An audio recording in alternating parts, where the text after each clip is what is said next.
Назарларыңызға «Изгой» фильміне қысқаша мазмұндама. Чак Ноланд FedEx компаниясының жұмысқа берілген менеджері. Бір рейс кезінде ұшақ дауылға ұшырап, мұхитқа құлайды.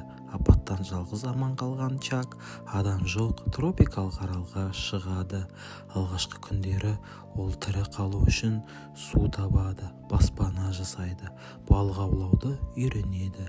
Жалғыздыққа төзе алмай, волейбол добын тауып, оны Уилсон деп атап серік етеді. Онымен сөйлеседі. Уақыт өте 4 жыл өтеді. Чак шаршайды, бірақ үмітін үзбейді. Ағаштан сал құрап, үлкен толқындарға қарамастан, аралдан кетуге бел буады.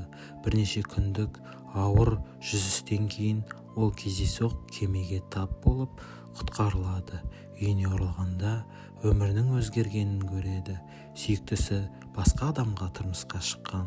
Соған қарамастан Чак қайтадан өмір бастауға шешім қабылдайды. Жаңа өзінің махаббатын кезіктіреді.